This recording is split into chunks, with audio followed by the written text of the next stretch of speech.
It seems to be that time of year again when WWE breaks out their checkbooks and says, nope, y'all are done. We are releasing you. We are letting you go. We are not renewing your contracts. Pictured are the people that have currently been notified that they have either been released or contracts are not being renewed. It is us with the Simply Reliable Studios, the Renegade of Wrestling, J.J. Williams, being joined by Jeff Meacham, Mr. Reliable Walter Cruz, DJ from Rock and Ropes, all here to just kind of give our thoughts on things and discuss the talents that have been released. The one talent who was notified that they won't be having their contract renewed. Are there any surprises here? Where do we think they'll end up? Etc., etc., etc. First of all, let's go around the room real quick. DJ, good to hear you. Can't see you. What is up? Avatar man here. May as well call you John Cena, but you know. Hey, listen, I'm the voice of the voiceless, okay? CM Punk, I'm stealing your gimmick now. But I yeah, no, think I I'm would rather excited. be I think I would rather be the voice of the voiceless than the voice of the marks, but that's a whole other story. That was a great one. Listen, all I gotta say is we hurt people now. That's what I'm looking forward to. We hurt people. 'Cause, Exactly. So how we doing today? I mean, obviously this is never a fun topic to discuss, but kind of general thoughts before we go into the talent one by one. What are our thoughts here, DJ? I'm not really shocked that has happened. I don't think anyone should be shocked because this is a normal thing that happens. And especially when you see a lot of people in the IWC reacting, oh, they released such and such. I didn't see you cheering for them on the and any tweet whatsoever. No Blair Davenport tweets, no Good Brother tweets. These are people that weren't being used whatsoever and had no plans for them whatsoever. So it's not like they released. It's not like they just went out of nowhere and released Braun Strowman again or something or Natalia. Like that would be, kind of a big deal. But these ones I don't really see that much, except for the Cedric Alexander one. I'm really excited for that one because Tony Khan has a chance to get the full Hurt Syndicate back together. And Cedric is a phenomenal worker. He's the type of person you can insert from WWE and AEW and can make an impact. So that's like the really big one I'm looking forward to as far as right now in terms of releases, but I'm not really shocked. That's fair. That's fair. Yeah, Cedric Alexander was getting a little bit of traction over on NXT. Other than that, I feel like Duke Hudson was the biggest shocker to me because even though Chase U had just recently disbanded, I was curious to see where they were all going to go in their separate roads, but never really got a chance to develop that outside of the falling out of Chase U. In any event, glad to have you on as we go through these. We'll go to Jeff Meacham next, live from the happiest place on earth. Good to Indeed. see you, Jeff. What are your Yep. general thoughts here, like DJ said? The happiest workplace on earth is definitely keep me smiling because these releases or non-renewals, I suppose, as well, in Sony's case, um, it's always a bummer when you see people you like or enjoy watching on television get to let go. There's one that upsets me infinitely, and more so because if they're being released, why is their partner like? What's the catch that their partner is not getting the axe yet? I'm curious if that's going to happen before this is all said and done. But yeah, for me, the biggest opportunity to come will be Cedric, no doubt about it. The waiting arms of Lashley, MVP, and Shelton are just still waiting in Jacksonville for Mr. Benjamin. I have a feeling. Fair enough. Walter, good to see you. Walter over here was the guy in the group chat who was kind enough to just try to private message me that this stuff was happening. And then, of course, we had those people in the group chats that had to put on their Dave Meltzer cap and be the one to try to break the news to everybody. And it's just like, yeah, y'all realize that we're all on the same internet, right? Hold Following on, more or real less the quick. same people. Hold on, DJ. Yep. Following more or less the same people. And it's like, y'all realize we're reading the same thing, right? And you realize that time zones are a thing. So while y'all are up at 10 o'clock in the morning, 11 o'clock in the morning, posting all this stuff, some of us are still sleeping here on the West Coast because, we got to bed at 2 in the morning. And now our chats are going kaping, kaping, kaping, kaping, kaping. Just throwing that out there. What's going on, Walter? Good to see you. Uh, good. Yeah, I'm gonna steal your line. Good to be seen, but no, it's good to be here. But DJ, you wanted to say something before I go off? Yeah, no, I just wanted to Yeah. take credit. I was the one who broke the Cedric Alexander thing like 5 minutes after Sean Ross Sapp posted it. Or not even Sean Ross Sapp, but Cedric posted the tweet himself, and I was like, holy shit. It was right in the middle of Rock and Ropes last night. And I was like, Nice. Yeah. I can't believe this is happening. Yeah, That's Yeah, exactly. But crazy. I was gonna name drop him because I know a lot of the news has been coming from Fightful Select, but considering that our shtick is the Simply Reliable Studios, the SRS, I didn't want people to think we're trying to hate because mhm.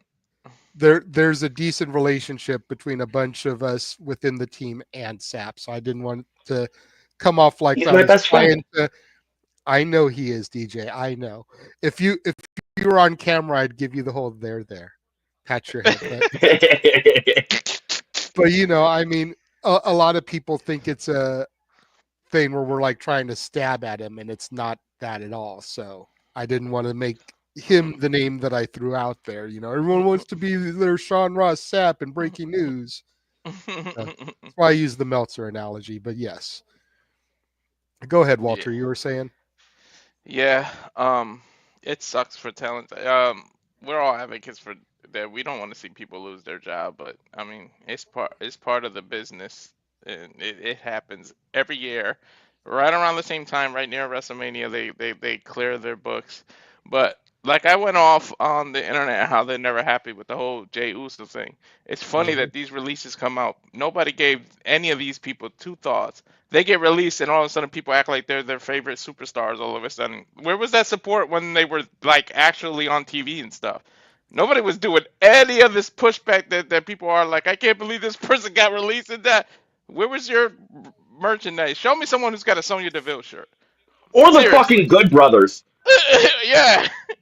Like, Well, to be fair, the Good Brothers were doing okay while AJ was on TV, but when AJ got hurt and got put out with that injury, they kind of suffered without him. Like Mia Yim Meechin was able to do her own thing, but without AJ, they were just kind of lost. And then either Gallows or Anderson, I forget which one of them got injured too. And it's like, well, shit. I think Anderson was the one that got hurt. Yeah. Okay, so Um. yeah, so like Yeah. without putting Gallows back together with Punk, what are we gonna do with him? Seriously. Bring back Festus. No. I'm No just kidding. DJ. I'm That's a kidding. I'm bad kidding. DJ. Bring back all those fake canes everywhere and make Luke Gallows the leader of the fake cane. The Mouse Mafia is watching me enough. We don't need to be getting them on YouTube there, DJ. Okay, I'm just saying. Just saying. but but yeah, nobody was any of these people were not being utilized too well, so I'm not exactly surprised. But the one that kind of gets me is Blair, because she got drafted last year and they did fuck shit with her at all. I feel like they never gave her the chance to blossom. She was like a seed that was planted and they never watered her. Like, what the hell? Like, you can't expect anything to grow if you don't water it. Like, I was like, what are they doing? So, like, they could at least give her the chance, but who knows if this is like a reverse way to save money? Because if any of them get signed to TNA on a cheaper scale, they can still go through the back door, as Raga Rose was saying, back to TNA and still be on WWE TV for a lot less. So it could be a business decision that we're jumping the gun and we don't even realize what they're doing. A lot of them TNA can they can pay for them to still somehow backdoor their way back to NXT. So we don't know. What Yeah, do you Johnny Curtis mean? that was something that I brought up in the chat when Datilla was live last night with her friend over at bodyslam.net, but he wasn't paying attention to comments, so he didn't really get to bring things up, whatever. But I feel like with these round of releases, everyone's thinking, oh, AEW, AEW, AEW. Tony Khan's going to pick up some new toys to play with for 4 weeks and then send them to catering for 10 months. And while that might be the case with Cedric Alexander, I agree. The Hurt Syndicate, final piece of the puzzle. Tony Khan needs to not touch any of these people. I feel like TNA, to Walter's point, is a better option than maybe it's appeared in the past with the partnership that they have with WWE and seemingly specifically NXT. It could be a way for them to come back home, like Walter said. Go there, reestablish themselves, make a new name, like Dana Brooke has done with Ash by Elegance, like Fandango has with JDC. And then, as those contracts expire, maybe start to come back to WWE because the partnership's there. Nick Nemeth, the Hardy Boys, Mustafa Ali, all examples of people that could eventually be brought back home once they've risen their stocks up with their performances in TNA. So I definitely agree with what Walter was saying, and I think that especially with the women that was released, Sonya Deville, Blair Davenport, and Isla Dawn, those three need to go to the Knockouts division. Because otherwise, they're just going to be Jobber 322, 23, and 24 for Mercedes Moné. That's it.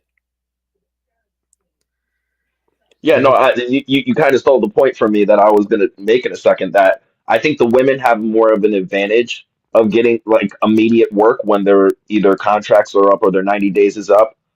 I can see Blair Davenport instantly being in TNA or Sonya Deville. Isla Dawn's the maybe because I think she would have to do like I can see her more going to like a MLW or NWA to kind of reestablish her name before she goes to a TNA or an AEW because I think she's the type of person who just loves to work, doesn't really do it for the paycheck. She does it for the love of the game, and so I can see her going to a smaller promotion that'll give her more reps instead of a TNA where it's going to be still kind of limited because you're getting now this influx of talent from these releases. Now with the men, that's where I think it's going to be tricky. I Like I said, Cedric Alexander is pretty much a made man. He's got MVP, Bobby Lashley, and Shelton all at his beck and call, and they all have Tony's ear right now. So he's going to be there. They're going to find a way to pivot from this Ricochet thing and put Cedric right where he belongs.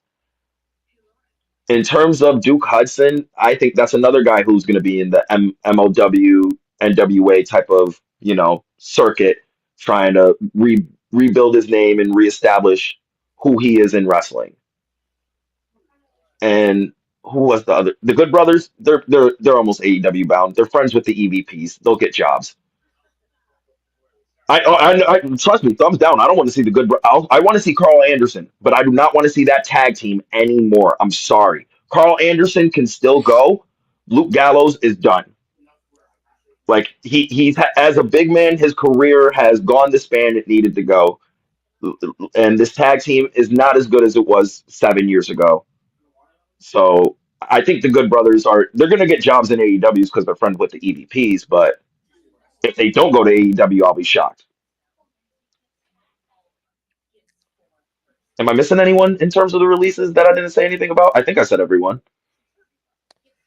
I'm I shocked think Andrade's not getting released again after the Charlotte news. I'm not gonna lie. Why do you need Andrade now if they're not married anymore? It was a package deal initially. Guess what? The package is now done. Don't go jinxing him. Don't go jinxing him. I would I love do to like see him back in Andrade. AAA. I do like Andrade. I think he's a hell of a talent. I definitely think that with all the luchas that they're getting now with Penta and Dragon Lee, I think that they can eventually utilize Andrade to work programs with those guys and really help elevate them in their style because he knows the style while still being Americanized enough to bring things down for the more casual fans. Um, yeah, to Charles's point, I think AOP is the only one that I'm not really sure what they're gonna do. Oh yeah, AOP and Paul Ellering. I Yeah, forgot about them. Paul Ellering is just yeah. probably going to live on a retirement plan. Well, I don't know. I Well, mean, right. I think if they go to the NWA, Ellering may still have some work because Billy Corgan Paul is definitely will. old Yeah. enough that he would utilize Paul Ellering much in the same way that God, I'm blanking on the dude's name now that used to run championship. Marquez. Yes, David Marquez utilized Paul Bearer. Yeah, yeah. It's yeah. Percy. I mean, Percy and Dave were friends before the Hollywood Right, but territory I'm just really saying, like, picked back if up. But he yeah, went to yeah. the NWA, Billy would utilize Ellering the way that Marquez utilized Percy. I think so, but I also I mean I've never met Paul Ellering, but I don't know where he would if he would entertain. It depends who Billy offered as a client. Maybe AOP goes with him. That's what I'm saying. But yeah, before I take my turn, since there's no kids around, I don't have my name tag on. Going off Nestor's comment, he was joking, but to the people that are sincerely saying good riddance or being negative to these people online, fuck you all the way off. Like that's just mean spirited to be glad that somebody lost their job or is not getting their job contract renewed. You are a legitimate piece of shit for that if you're actually doing it online or on Twix or whatever. So if you're legitimately doing it, feel free to fuck all the way off. That's just terrible. Just want to get that out there because I saw it a lot this morning and last night while I was in my travels between the hockey game and here. Um, so yeah, I DJ pretty much spoke my spoke my piece, which is good because I'm getting lower on battery and I got to go backstage soon enough anyway. But yeah, Isla's the only one that really upsets me just because I'm such a big fan of Isla. She's just got that look, and she, like you said, today, she just wants to wrestle. She just wants to work. Um, Sonya and Blair, Bea Priestley. Priestley was previously in the Indies. I know she worked GCW, if I believe, if I'm remembering correctly. So she won't have any trouble getting work once that clearance is there. She Um, also worked AEW Dark as well. she did, and Sonia, Daria, you know, Daria has such a interesting history since being on Tough Enough. The whole off camera situation with legal and the stalker and everything. I have a feeling she may just go, all right, deuces, I'm out of here. Okay, bye. And just not deal with this anymore. She's found herself her partner in life. She's happy. So I wouldn't be surprised if this is the last time we see her as a wrestler. Just because there's been so much drama as it is, it's like okay, I'm good. See you later. Arlene brings up a valid point, and that's what I'm gonna bring up.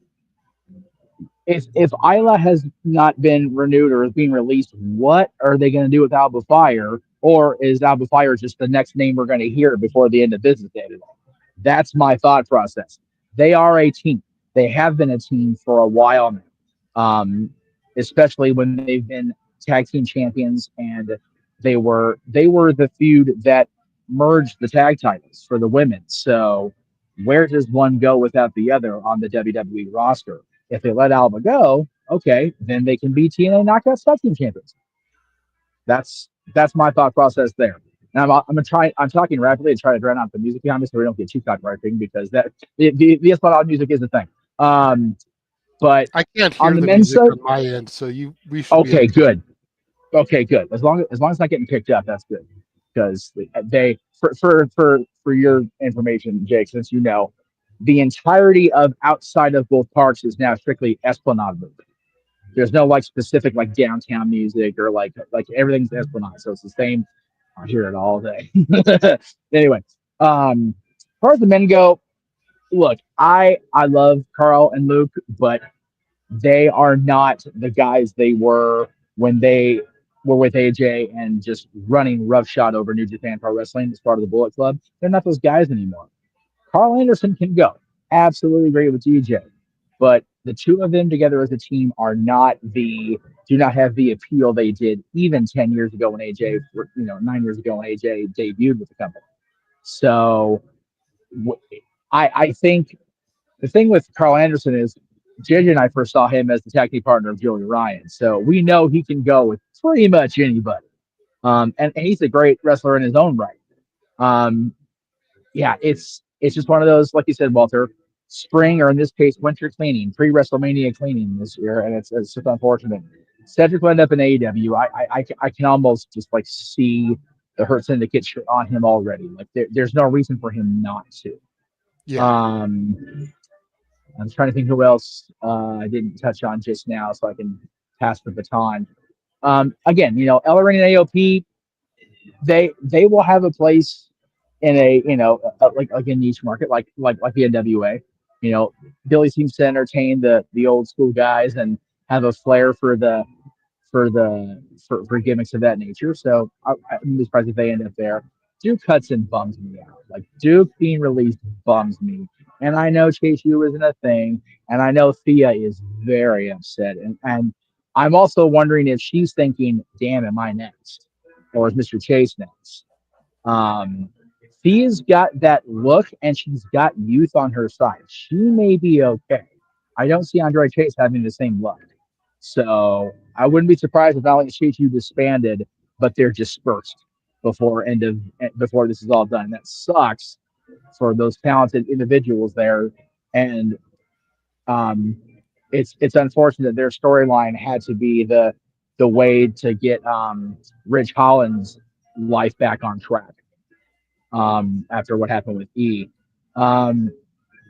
Yeah, I agree with Nestor there. Dan and I were talking about this in between plays last night at the hockey game. Sonya, with all respect to the skills of all three, Sonya had the greatest look of PFC. Zoe. Oh yes. Zoe Stark is young. She doesn't look young. And Shayna Baszler is a bad motherfucker, and I ain't speaking out of turn against her because she will find out and she will murder me in my sleep somewhere around this property. It'll be a thing. But where's she going to land that will have the marketing machine to put behind her to make her successful? That is the key. I would sign Shayna Baszler tomorrow if I was still in charge of a women's wrestling company like I was all those years ago. But without the marketing to make her appeal as a balanced fighter, stand out over all the pretty faces that can also fight, she's kind of floundering in the wind. And Zoe has always, for me, the appeal has always been who she's with. She was with Trish. She was at NXT, partnered up with Io, I believe, and then now she's been with Sonya and Shayna. I don't think she does well by herself. That's fair. That's fair. And so, The one place I could think Shayna would go where they could promote her the way she deserves to be promoted, unfortunately, they wouldn't have the money to put behind her marketing wise, but it's GCW. Because you figure they've Bloodsport got the specifically. Bloodsport. Yeah. Yes. I forgot about that fight. That's a fair point. No, I forgot about it, so I'm glad he said something. Yeah, you figure they've got the Josh Barnett Bloodsport stuff, and then when you've got to wait those quarterly Bloodsport shows, she can still do the regular GCW stuff. And hell, they just had a Bloodsport match on a regular GCW card. So it doesn't mean that they can't intermingle it as long as she's not too fucked up from the last one. Right. That's why UFC fighters fight usually like twice a year because they got to recover from their injuries from their last fight. And Shayna won't mess somebody up. She gives not a single shit. Yeah. Well, I kind of want to throw a question out there about Cedric. A quick hypothetical. Do you think it would be more advantageous to keep him a secret or promote him like a month in advance? Say, hey, the fourth member of the Hurt Syndicate will be here soon, and just don't even say his name, but just tease it. Give the people something to look forward to. Tease it, tease it. Yeah, because I have a feeling people are going to be watching the calendar, and once it gets to be like 70 days, 75 days, people are going to be like, okay, well, Cedric is coming any day now. So there's no Right. point in trying to keep it a surprise. Yeah, exactly. What is it now? February 8th, so March, April, May, double or nothing he debuts. Dude, get out of my head. And have him help Bobby Lashley win the world title. Ooh. Because Or then yeah, you can defer him and Shelton as the tag champs, like do what Solo did with Jacob. Just be like, I'm gonna give you the tag belt. You're representing the Hurt Syndicate. You guys will be the tag champs of the Hurt Syndicate. Shelton can work with anyone as a tag team. Him and Cedric were good when they were tag champs, and him and Charlie Haas was a yeah. legendary tag team in the Indies. Oh my God, yeah. I love every bit of Cedric going. He's the one person I hope ends up in AEW. Like everybody else, like they said, I I don't want Tony's mitts anywhere near these people. Absolutely not. And not just because of the creative vacuum I sense between his curly headed ears. Just just TNA will do right by them. I feel, especially the ladies. So anyway, I can't stress enough how awesome it would be. The downside is if we finally get some traction underneath the Death Riders, it'll need to be a monumental story for me to be invested in. Because I do love Lashley and I do like the Hurt Syndicate, but it's got to be a monumental thing. If they finally get the Death Riders on the tracks, the Hurt Syndicate's got to do something major to make it believable that they're going to be the ones to halt this march, whatever it ends up being. Yeah, and I love Lashley, but dude is 48 years old, pushing 50. Him as the world champion ain't going to do anything to help the all elderly wrestling comments that MJF was making. Yes and I no. missed that. Again, No, no, we no, we can't. DJ. DJ, there's no yes and no. You put a world Yes, title on an listen. almost 50-year-old dude. He's not your average 50-year-old. He still looks like he's from 2002. This I is give valid you as hell. that. I He's give you that. 2002 Bobby Lashley in 2025. I'm giving him the belt no matter what. Look, I'm I sorry. give you that. He's a physical specimen, and we all know black don't crack. But it doesn't help the argument MJF was making. That's all I'm saying. I'm not saying Lashley doesn't look good. I'm not saying Lashley couldn't carry it. But putting the title on a 50-year-old man doesn't help the argument when you've got guys like MJF, when you've got guys like Darby Allin, when you've got guys like Sammy Guevara, when you've got guys like Wheeler Yuta, JJ, you know all what my guys that immediate are a response to lot that? younger, Will Ospreay, dudes that are at least 20 years younger that should be being built as the future of professional wrestling.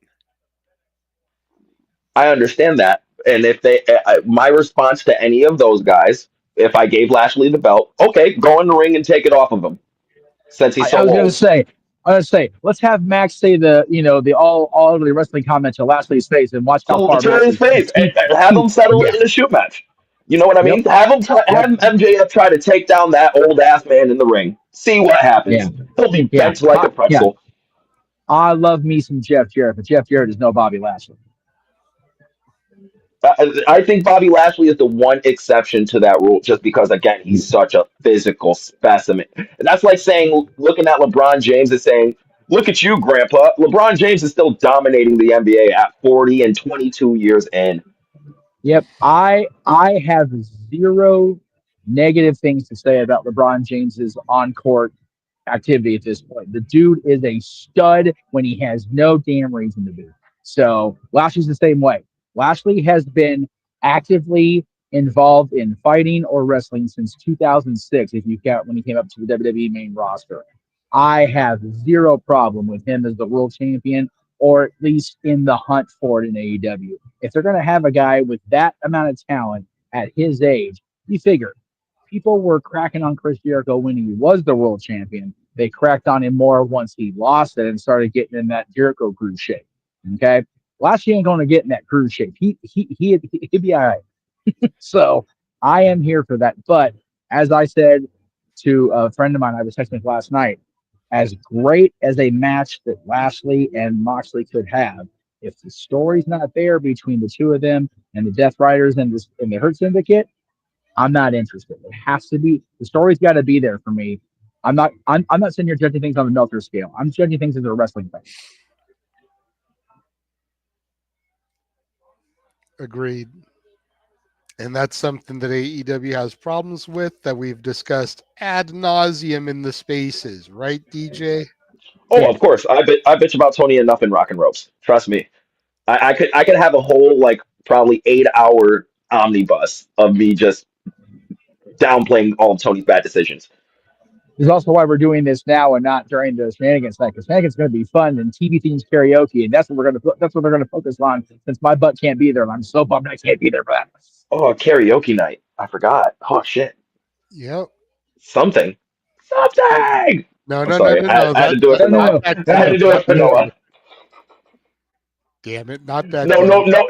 The new trigger word for James now is condescending. Okay, it's no. Yes, It's no Right? longer yes, something. this is valid.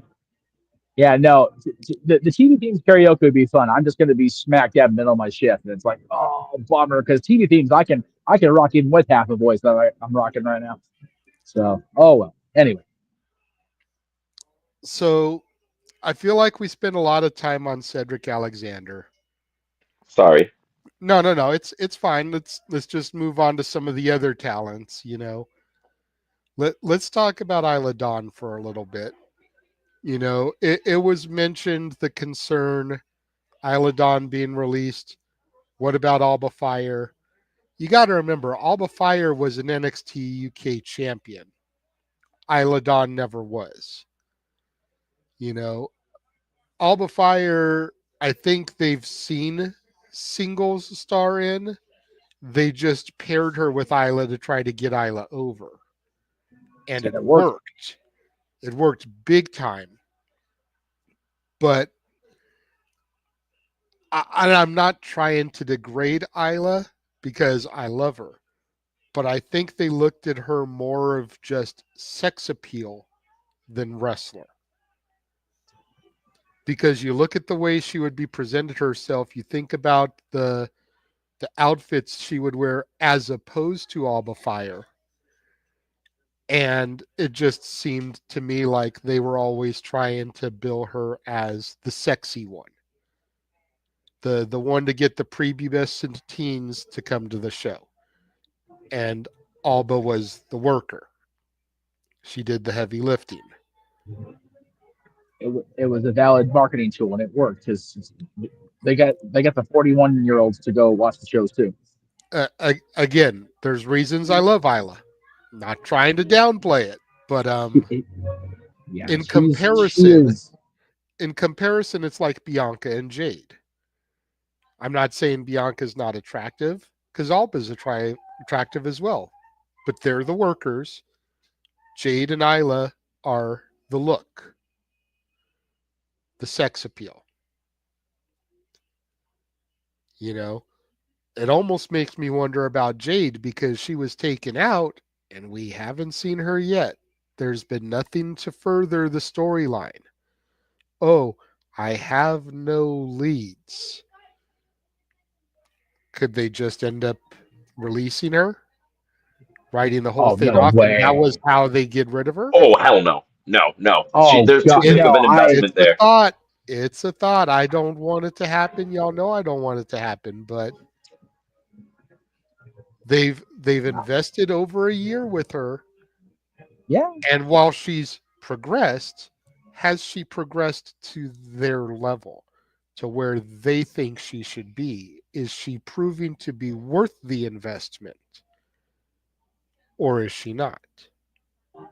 I think they're just milking this her being off to make it something when they finally flip Naomi switch because we've been calling for that for a year. True. Yeah, no, I agree with. I was gonna say Jeff took the words out of my mouth. I don't. I think they're just milking it and milking it for as much as possible. If they don't do anything by Chamber the latest and try to get it kickstarted for at least that month going into Mania, then we can start having that conversation.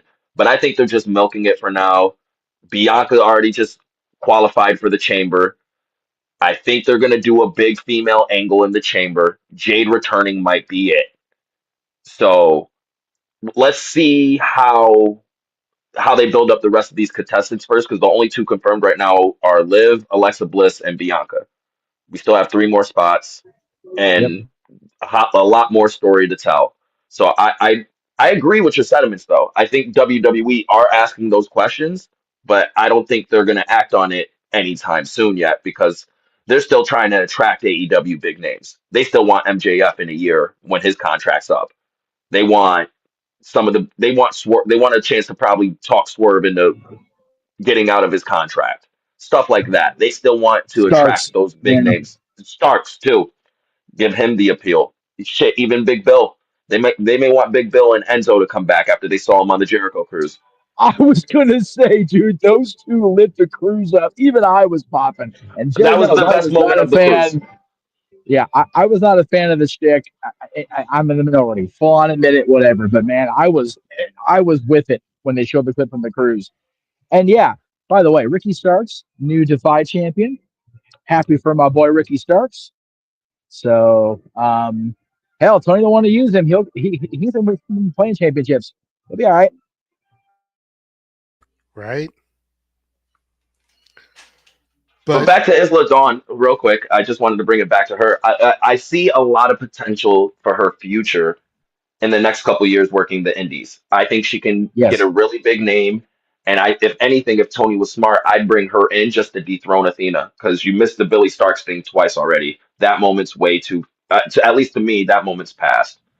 no, So no, I, it's just that's just me. I know no. it's just me. Dawn Please, screams God, TNA. please, God, keep these women the fuck away from Tony Khan. Yeah, she screams Every TNA though. Look at single that. one of them. If they were to put any of them in Ring of Honor, that would be the pass for me because that way they're not having to go up against Mercedes. Exactly. And there's actually some good talent on Ring of Honor that don't get Yeah, used there or is. seen like a lot. Yeah, there Red is. Velvet, she's improved a lot. Mercedes Martinez is still down there. Athena, Billy Aminata's not Starks. on. Yeah, Aminata's on AWTV all the time. So yeah, there's a good pool of ROH centric women that don't always appear on AWTV.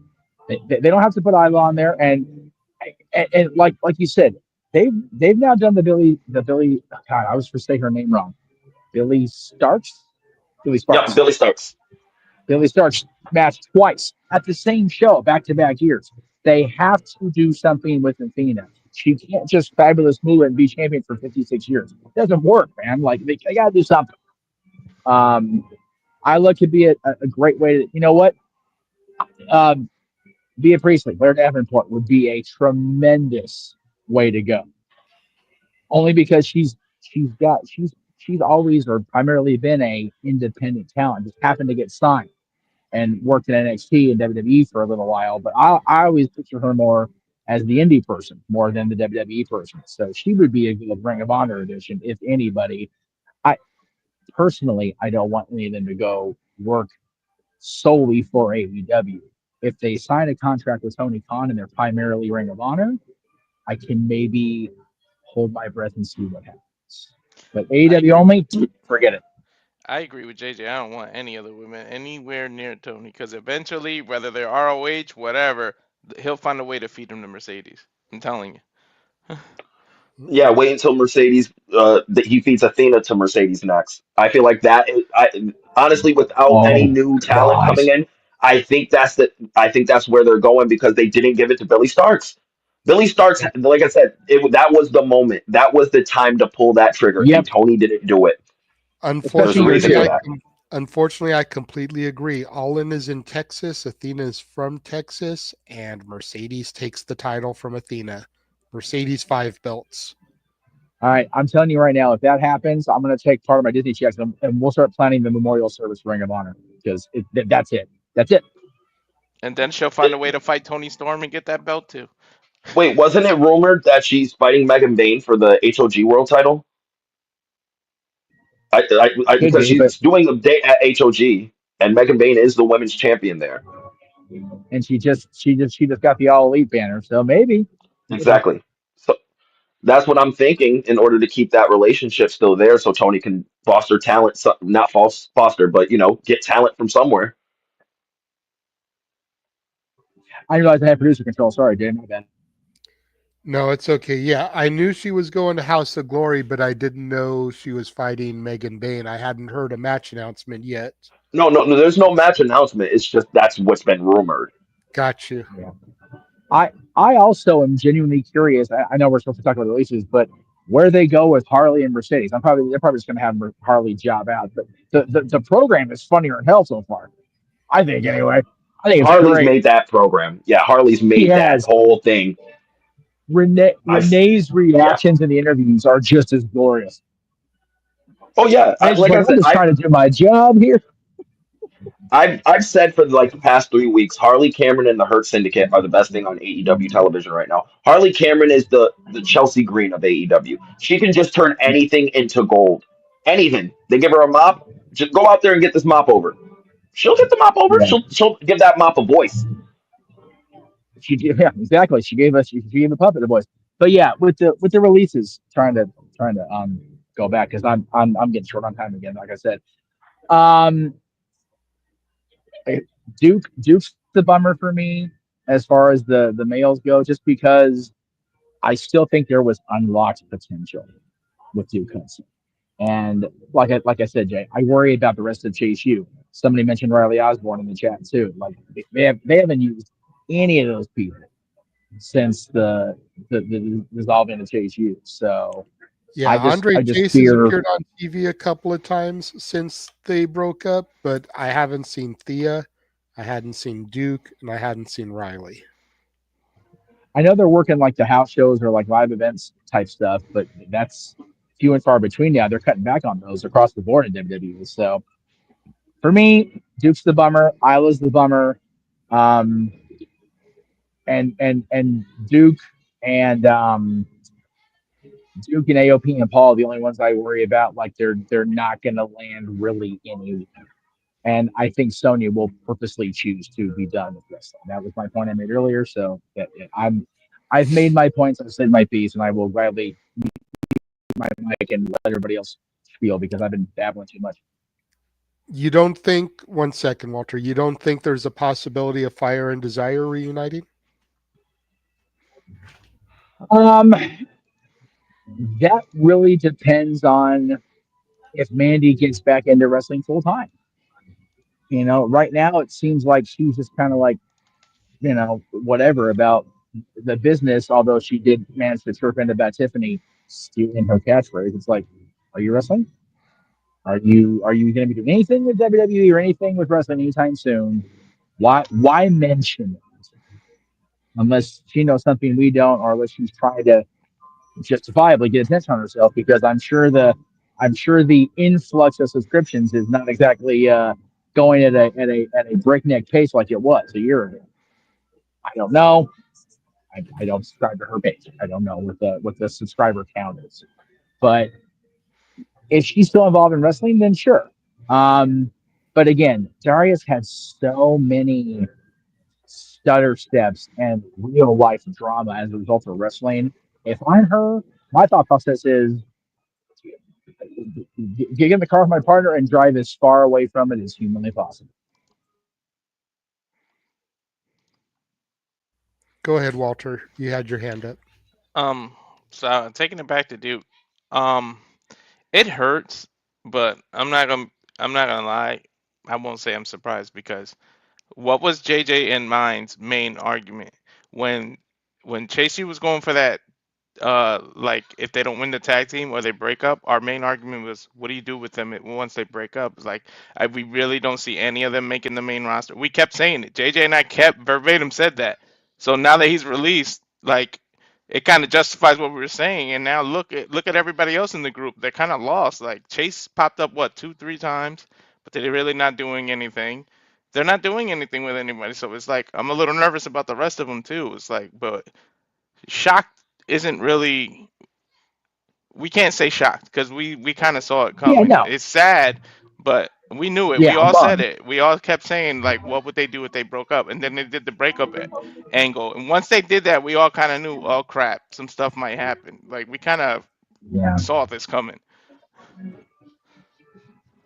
I feel bad because I had said that Chase U was not a main roster translatable stable, and I didn't want it to be a thing, but I just didn't see that working well outside of the studio wrestling style setup.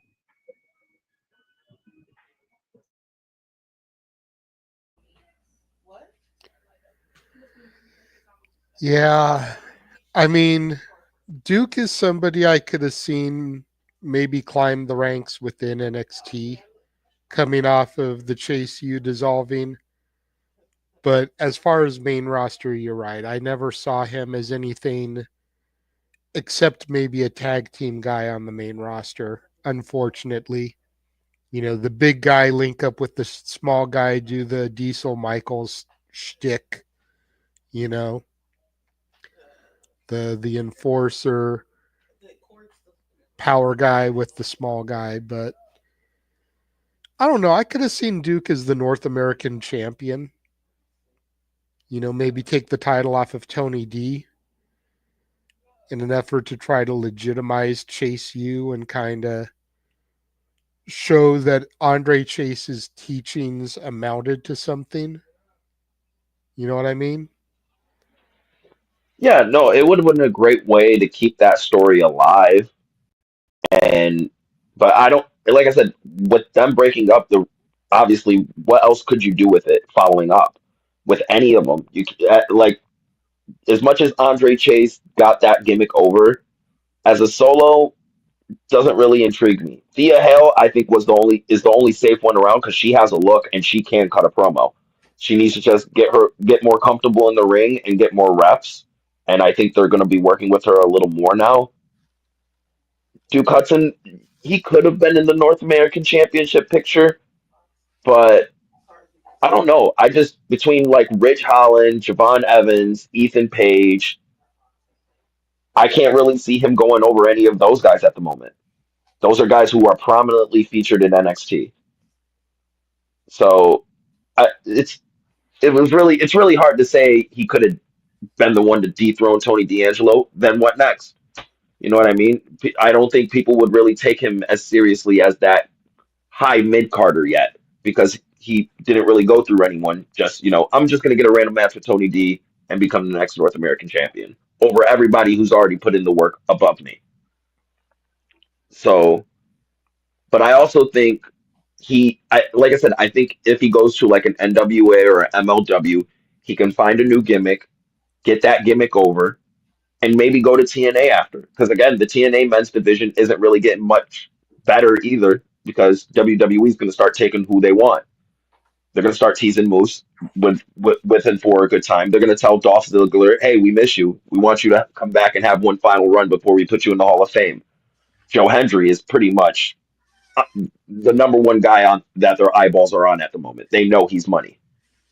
They see Jay Uso 2.0 with Joe Hendry, and Yeah, I yeah. so like and then like I said with the women, B Priestley, I think she's going to be the quickest one to get work because she built that name on the independents.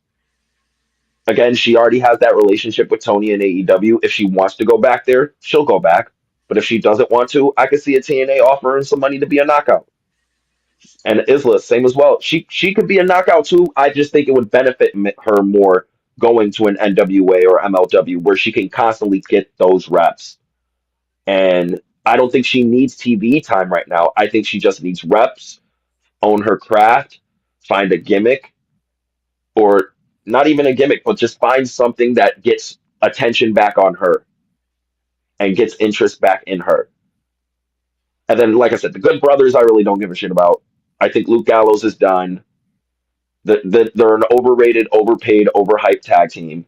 Carl Anderson can still go. And yeah, I'm sorry.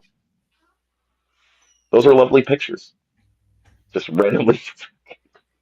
No, I'm trying to load stuff in for when I have to bounce out because I have a very serious thing to promote, and I'm just not my phone's acting enough. I apologize, JD. I know we're trying to talk about something serious on the wrestling side. I apologize.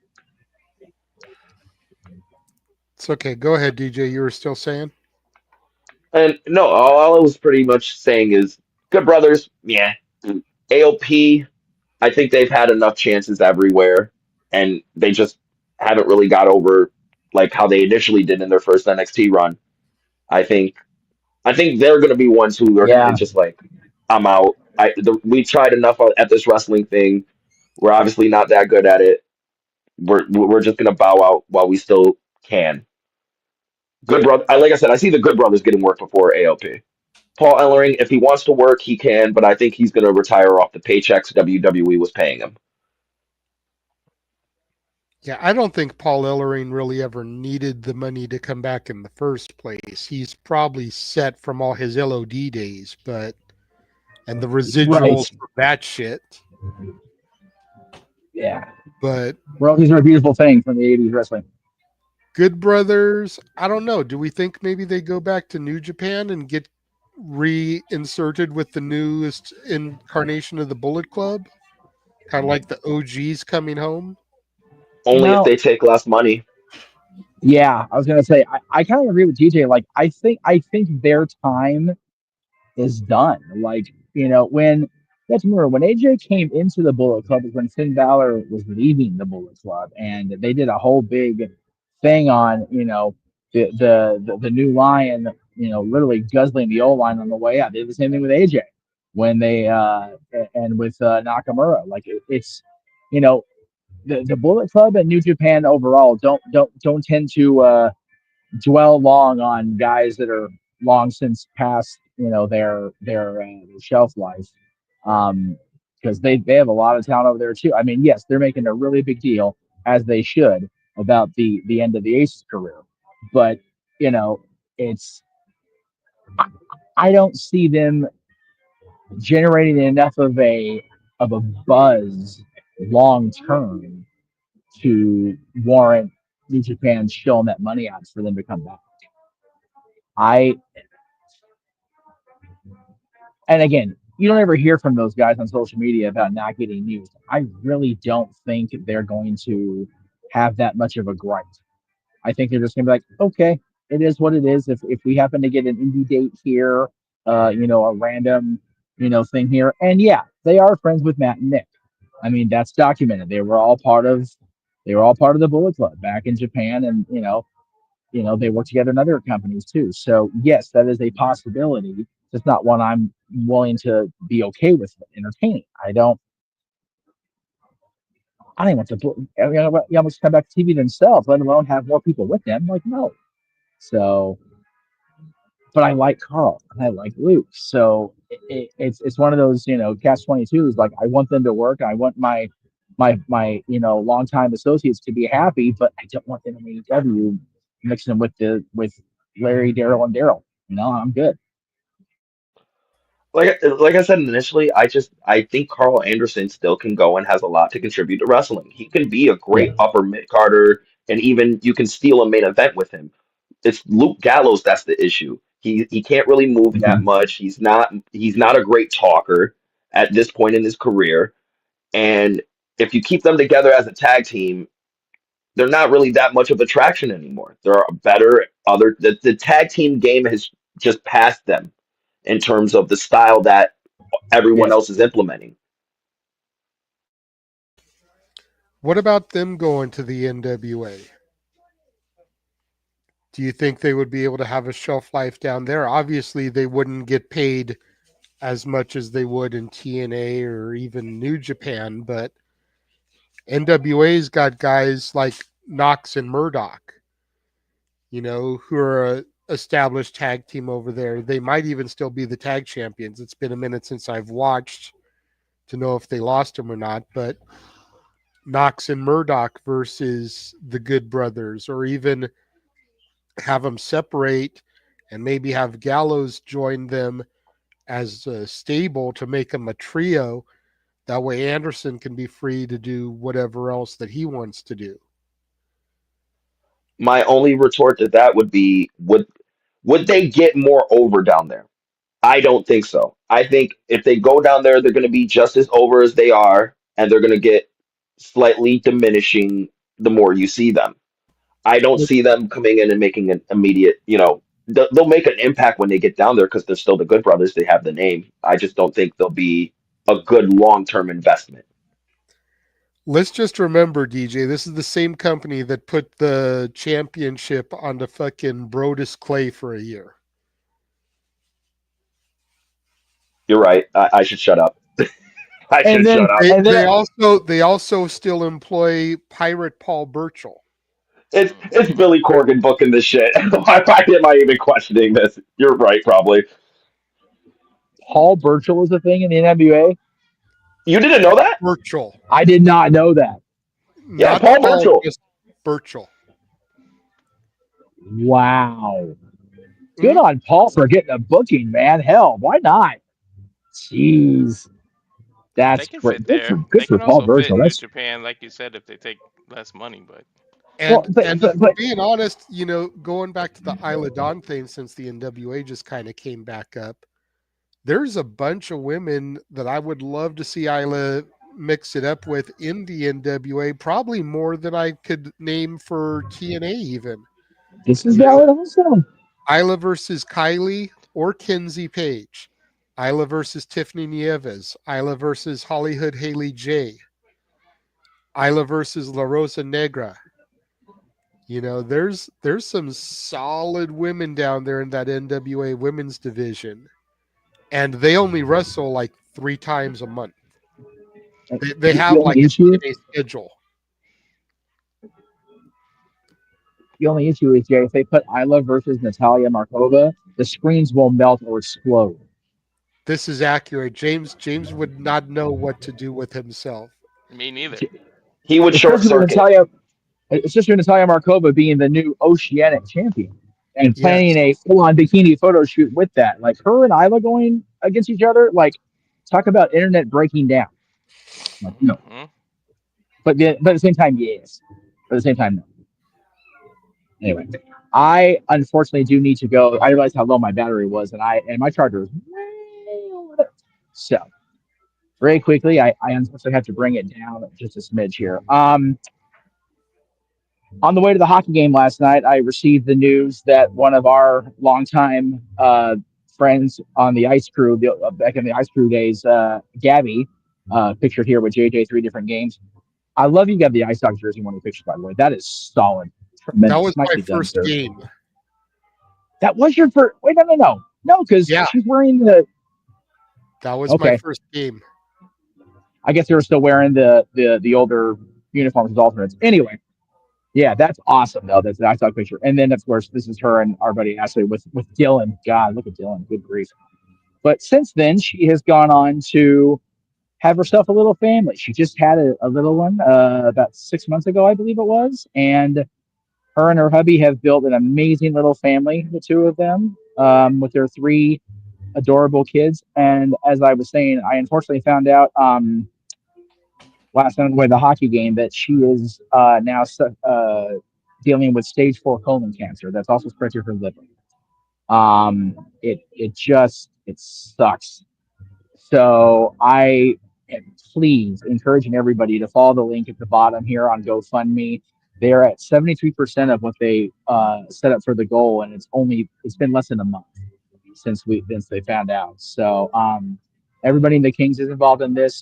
Carlin tweeted about it earlier in the month. I just didn't know, and then the Kings themselves, the actual Kings social media, put it out there yesterday.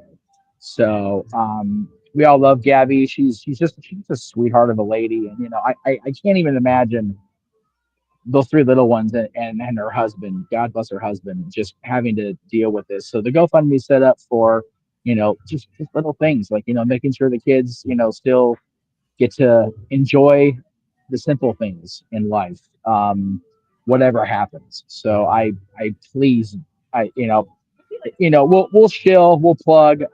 I'm begging everybody, please go on there and support whatever you can, and try to get Gabby and her family through this. This is just it's cancer's non discriminatory, and unfortunately, it always seems to get the good ones. I hate it. So please get on there and help out how you can. I won't be able to do the video here like I thought. I just ran out of time. So that's my show for it. So if you want to like throw that in there during the shenanigans tonight, I'd appreciate it. If not, if you can't, then I'll try to do it on the review on Tuesday. But yeah, that's it for me.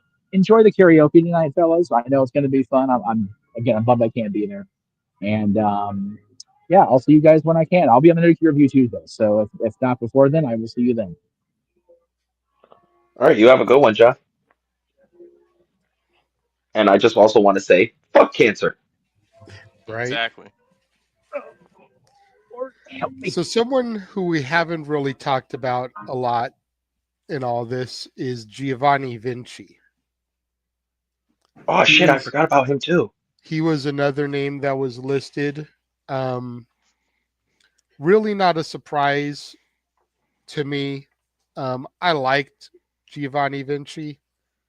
I liked him in Imperium with Ludwig Kaiser. But at the same time, once he tried to make a pass at Tiffany Stratton, which is Kaiser's woman, he was pretty much dead on arrival after that. Yeah. Two quick pinfall losses when you just reinvented your character didn't help either. Well, that's why he had those quick Yeah, pinfall losses, I was know. punishment. Uh-huh. Yeah, I was never a huge fan of the guy, and I always just felt like he was the extra guy because I can't remember who the other guy was in Imperium that got released, but I always felt like Vinci was the extra, like just the extra of the group. There was nothing really. He had the physique and look, but everything else, he was just there in the group. I always saw Kaiser being, that over the top showboaty personality that, he's Gunther's stooge.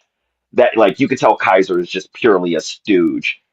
So when they broke up, I saw that kind of told me what WWE was thinking about the guy. Like they weren't really taking him. They didn't really see the fit. I never knew about the Tiffany Stratton thing until you guys mentioned it. That makes way more sense now. Yeah, I just thought they got soured. Kaiser and Stratton have been together for a minute.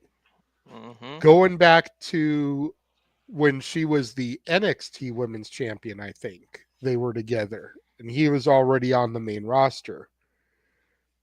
And then she got drafted and, brought to the main roster, and they were kept separate for, to my knowledge, they're the only couple that aren't on the same show as of right now. I think so. But I don't know if maybe there was rumors that there was issues and that's why they were on separate shows.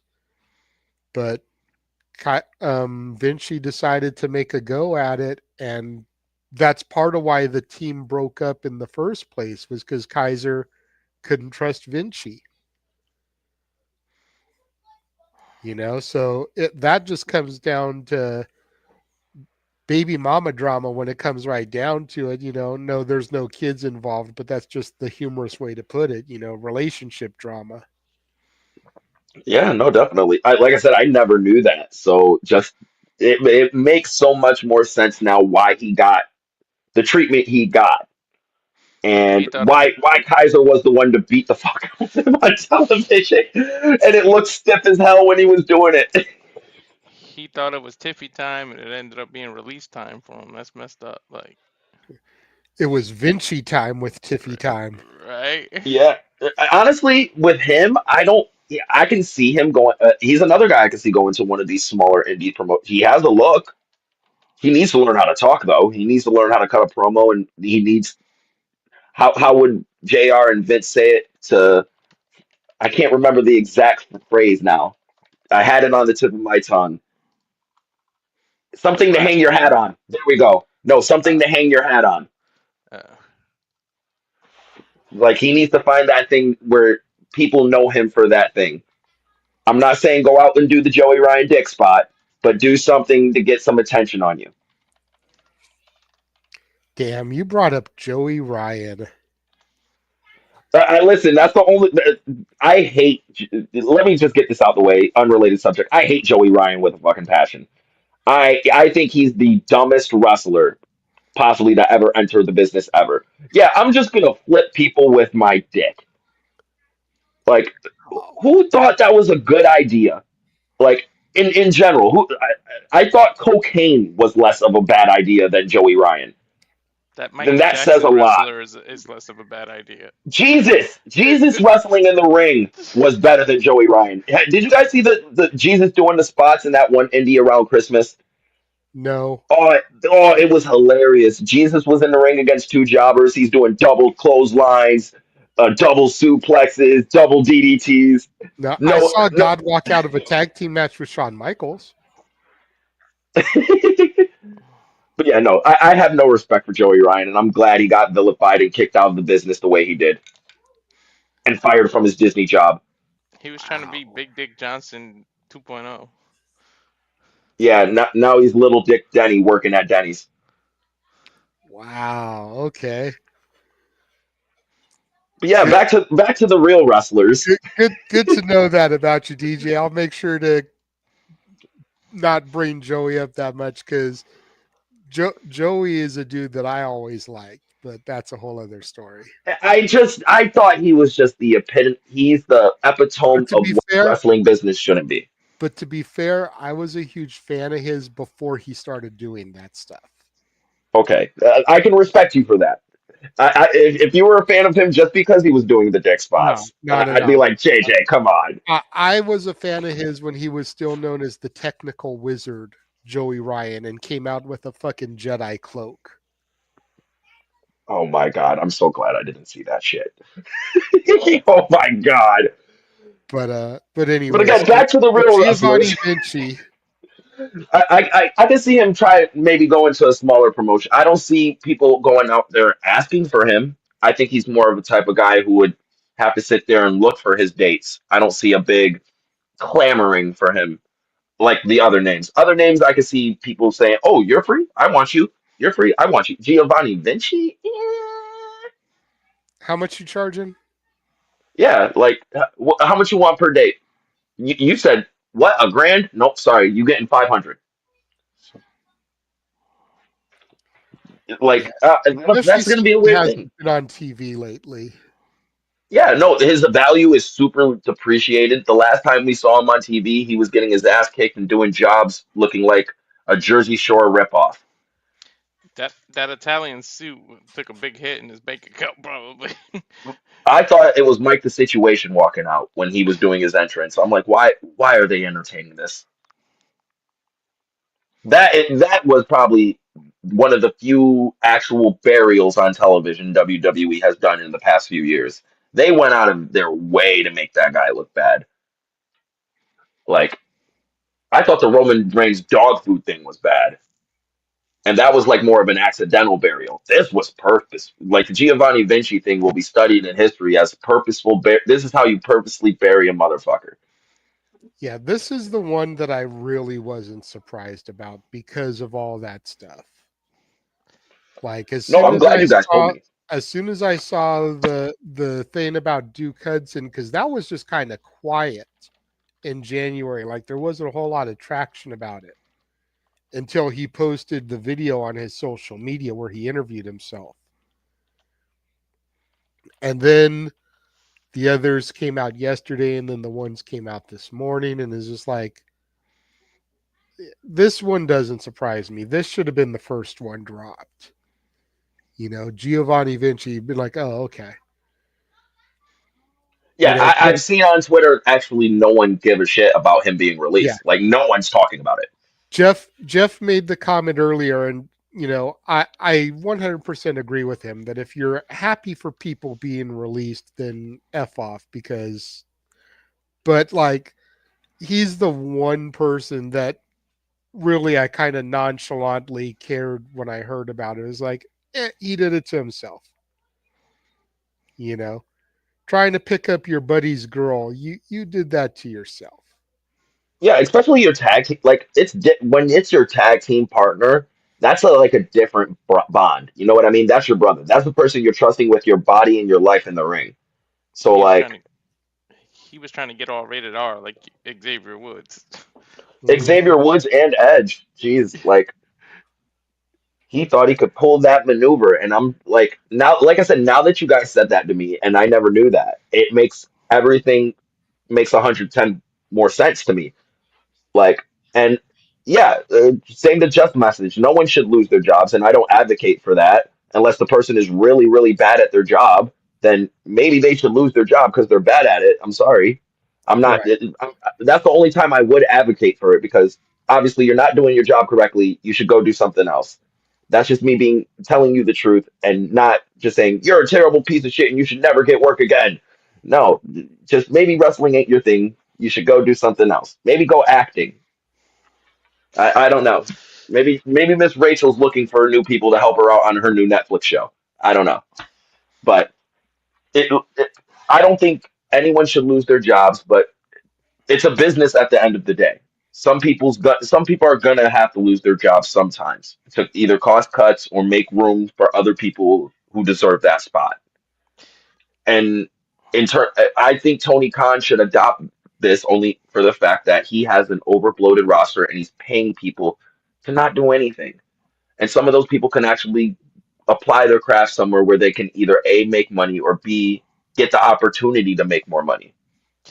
If Giovanni was 6'4", 215, 220, I can see something going on. But this dude he doesn't have the best of the looks in terms of the wrestling business, and he might not be signed by other people unless it's just indie show after indie show. Yeah, he's definitely the one person in these releases who's not a commodity. Yeah, I agree with that. Is there anybody that we haven't really gone in depth about? Because I feel like we've covered everybody now. Cedric Alexander, AOP, Paul Ellering, Good Brothers, Duke, Blair. Blair, Giovanni, Sonya, Alba, or excuse me, Isla. Do Is you there think? any we didn't I was really gonna say cover? no, but do you think they're done yet? That's the big last question. Do you think they're done yet, or do you think we get a couple more? Because I think with the talent they're getting rid of right now, there could be a couple more. I think the rest of the Pure Fusion Collective might go other than Shayna.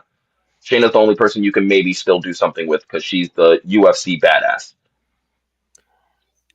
Yeah, but okay. I'm going to catch heat from this, especially if Big G is still in the chat room. But I feel like they've missed the boat on Shayna time and time again. How many times do you try and you push her all the way to the glass ceiling without pushing her through it? You know, Shayna's not getting any younger. She's just getting older. She is arguably the most legit competitor in the entire fucking division. But the opportunity to strap the rocket to her and push her to the moon was when she defeated Ronda Rousey on Ronda's way out.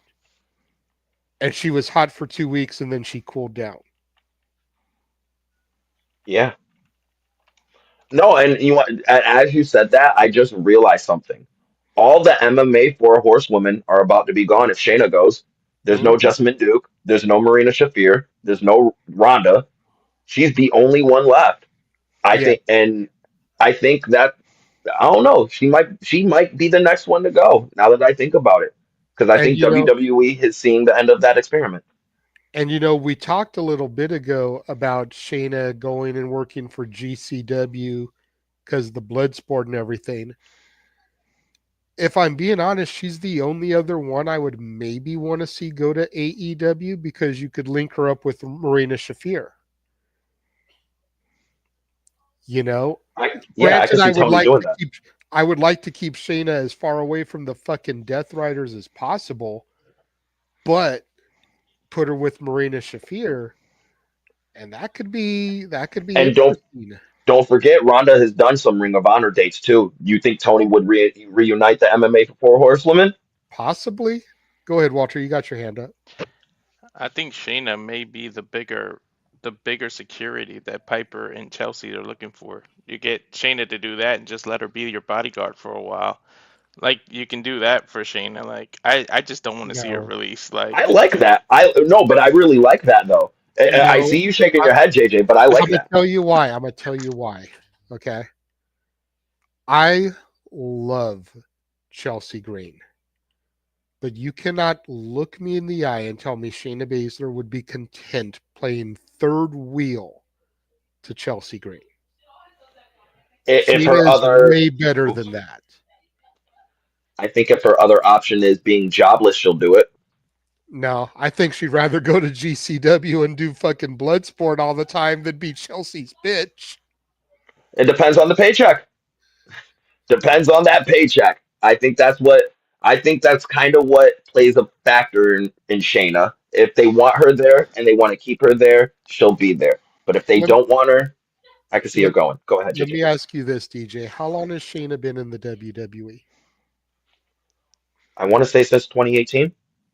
Do you think she's not already set for life with all those paychecks? she is. To Yes where and she no. could just do GCW blood sport events for the rest of her career and be happy? I get what you're saying, JJ, but if they book it right, let's say she's that bodyguard for a few months. Then the whole time, all she was doing was building herself to get trust, and then it's her that goes after the U.S. title, and you give her that U.S. title run, and you let her be dominant. I mean, I get it. They keep trying to salvage her, and it doesn't work. I totally get it, but you gotta try some. Just keep trying, I guess. I don't know. I just don't want to see her released. I think it's No, just I for my agree. bias of I her not agree. being released. No, I agree with you 100%, Walter. I think she could be just because you can't keep her as a main eventer don't doesn't mean you can not push her as a solid mid carder and that be that badass that protects the mid card and helps elevate people you want to get to that higher echelon of being the champion, getting people over. Like if someone beats Shayna, that all right, you're good. That's you're into the club now. So Yeah, like let her. I can see you get more use out of that.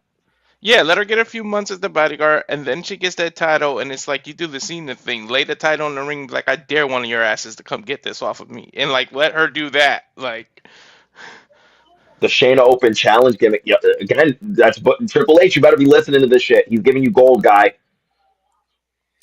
Dude, He's giving we've you given gold. them all kinds of gold and we've never gotten any kind of kickback for it. Damn it.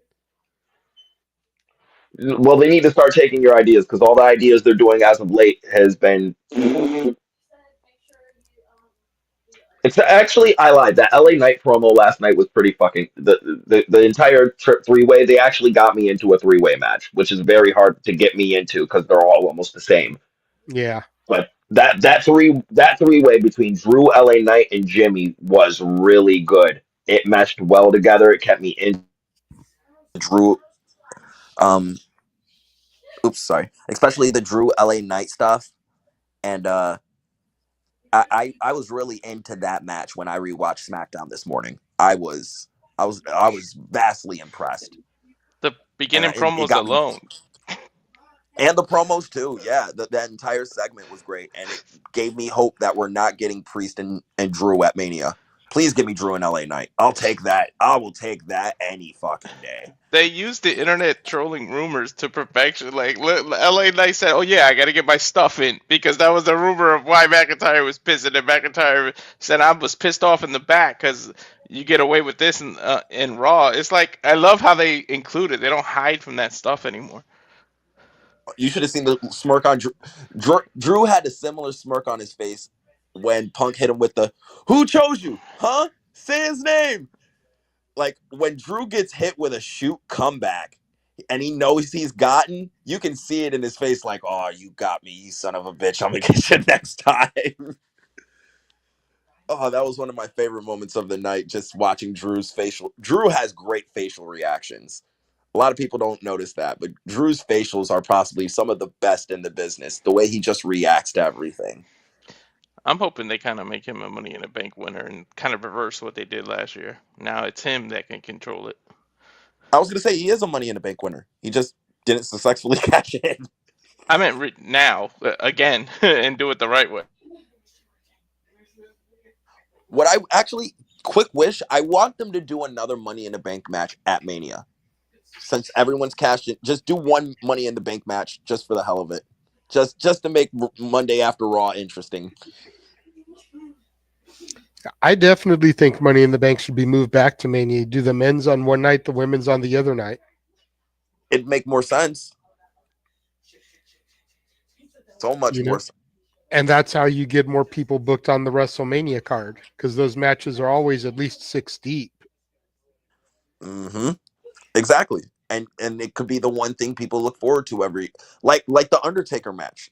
Undertaker, for at least 20 years, people looked forward to his every single match because the streak itself was its own attraction. I think the Money in the Bank could be that new yearly attraction that they tried to make the Andre Memorial Battle Royal into. Just have it be the Money in the Bank match and then do a different pay-per-view in July every year. I think it's in July. It's either May or July, one of those 2 months. No, it's usually July. Yeah, just take it out of July, do a different pay-per-view. I'm trying to think of a pay-per-view they haven't done in forever. Armageddon. No, Fully loaded. Fully loaded. Great Balls of Fire. Fastlane. I don't give a shit. Just give us a different pay-per-view. A non-Saudi pay-per-view, preferably. Since they stole the Rumble from us. Those rich bastards. They stole the Rumble from us. And I'm upset that every woman has to wear scuba suits next year. Do. Hey. I don't have the music in this room, so I had to do it myself. It's okay. I don't mind. As long as you don't use the Kim Possible one, we're good. Nah. So what is up, Datilla? I saw you yesterday discuss some of these. Obviously, there's been some new ones announced this morning. Mm-hmm. We've pretty much gone through everybody, but if you want to give your thoughts on some of the newly announced names. I mean, in general, releases suck. In general, nobody wants to see anybody lose their job, Right. But at the same time, it's kind of like you can't keep everybody. You're going to be in a situation where your roster is really bloated. And if you're not using people, it's better just to let them go than to have them sit at home doing nothing. Yeah, and to Emmanuel's point in the chat, I brought it up on screen a minute ago. How do we have 6 hours of television and we don't have time to book some of these people? Yeah, sorry about my dog.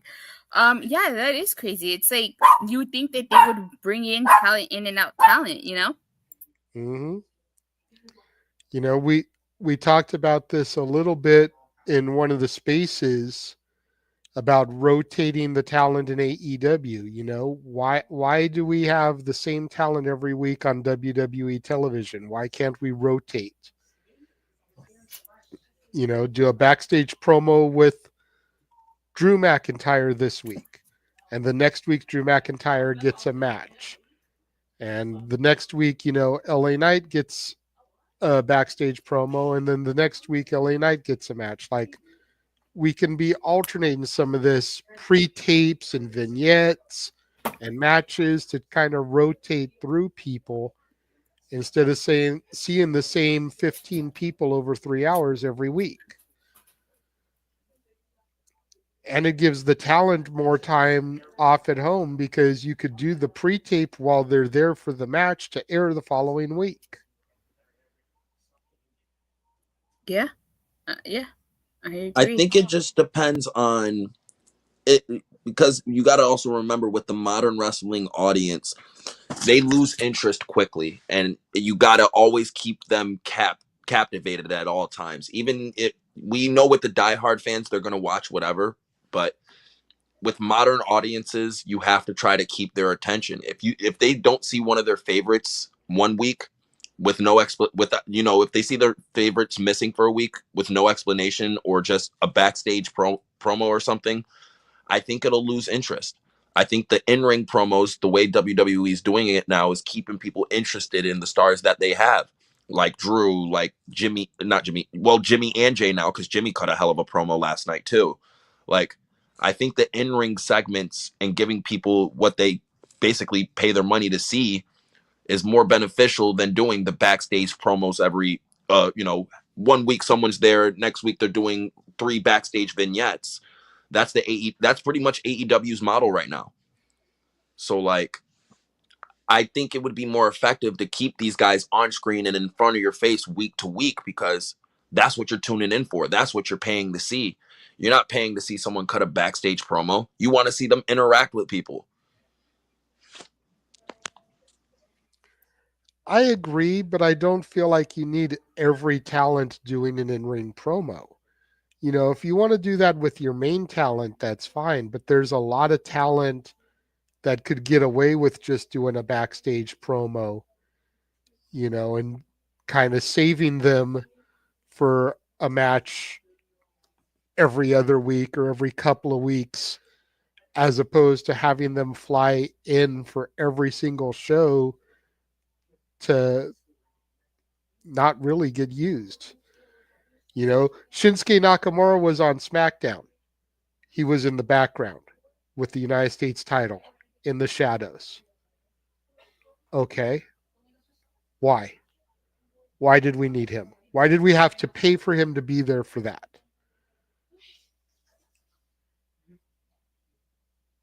You're right. No, you're definitely right. I agree that they could use some of their TV time better, but I just also think they have such an influx of top main event. They have so many main event caliber people on the show right now. Not even just in the main event picture, but just main event caliber. Like, any night you could put them on the marquee as the main event and people will pay to see that. And it's hard to sit there and take time away from them when they're bringing in all this interest to try to just give it to someone that we just have there, who may or may not get any interest. They're just trying to, maximize their dollars and their time. Because WWE ain't, I don't believe, at least due to the history with WWE, I don't think they'll have this many stars again. Like, this period, I think it's going to be like a good year or two, and then all the stars are going to start fading away and going out. And we're going to be back to where we were a few years ago. And that's and that. Oh, sorry, Jay, I didn't want to cut you off, but I was going to say, and that's a good point, because with these stars, they start to get older, they start to like leave or take time off. Who's going to replace them at the same time too? See, and that's the point I was going to make, is that's a fair assessment, DJ, but how do you garner interest in some of these other talents if they don't get featured? That way, when they get hurt, when they start to leave, when they start to take more time off, you've groomed that next crop. That's what I think NXT really is for now. I think that's what they're doing with NXT and kind of their mid-card and tag team divisions. Well, not really much the mid-card, because mid-cards is more main eventers now because it's so crowded everywhere. Braun Breaker's the Intercontinental Champion, and, well, Shinsuke we could take off our TV. That point you won't hear me from. Not because I don't like Shinsuke. It's just I don't think at this point in Shinsuke's career, him being the U.S. champion and how they've been booking this run so far, I don't think it's going to play out really to anything. I think he's just a placeholder until they figure out who's getting that title next. And I thought it was going to be Solo, but apparently not. Well, I kind of hate to say this since everybody knows how big a supporter I am of NXT, but if your point is that NXT is to make the next crop, is NXT succeeding? Because Isla Dawn, Blair Davenport, and Giovanni Vinci were all recent additions to the main roster within the last 2 to 3 years. Duke Hudson, Good Brothers, Cedric Alexander were all in NXT at the times of their releases. So My counter argument would that be is the transition. A lot of those guys were transitioning from NXT 2.0 to the main roster. Those were Vince call-ups still, even though Triple H might have brought one or two of them, like Blair Davenport. That was more like a Triple H call-up. But I think with the NXT 2.0 thing, Triple H lost a lot of power and a lot of his vision in making some of those stars, and he was just trying to see what he can work with when he was bringing people up. I think with this crop that Shawn Michaels and him are working with right now, especially with on the women's side, those stars are made. When any of those NXT women come up, they are going to be instantly stars and instantly a viable player in the division. I think the men is where they need to work on a lot more. I think Shawn Michaels has done not the best job with the NXT men's division, and I've been a constant component of that. I think he put too many chips in just Trick and Oba, and Fraxium is just now starting to get over to the extent that they should be as tag team champions, because every time you think they're going to lose it, they don't. That's their gimmick. They prove everyone wrong. So Fraxium, I think, is getting over, but outside of them, who's really an up-and-coming prospect in the NXT men's division right now? No one. They have to work harder on building those men up. That's the issue they have. And with the women, they're set for the next 10 years. If all those women stay healthy and don't get in any trouble. You got Jada Parker, Lola Vice, Julia, Zarya, Stephanie, Cora, Mama, you know what I mean? Roxanne, Sol Ruka. Like, there are names. The Chemical X, the new faction with Shotzi, Gigi, and what's her name? Tatum Paxley. Like, all those women right now can be inserted on that roster and instantly be a main player for the next 5 to 10 years. All of them. They all have bright futures. The women are set. I just think the men I think we should worry about. That you're right to worry about the men, and I think we should, but we'll see in a few years. Yeah, I'm kind of scared to see what happens to Chemical X, because what I'm hearing through the grapevine is that Shotzi is probably going to be brought back to the main roster with this new draft. They just kind of brought her down there to make sure she wasn't going to go get another injury after bringing her back.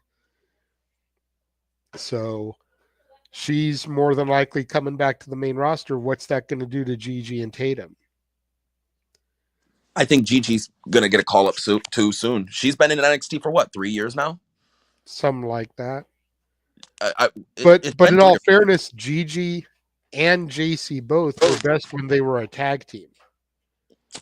Ever since Toxic Attraction broke up, like, they've been floundering. JC is finding her footing a little bit in Fatal Influence, which is basically Toxic Attraction 2.0. But what's going to happen when Fallon moves on?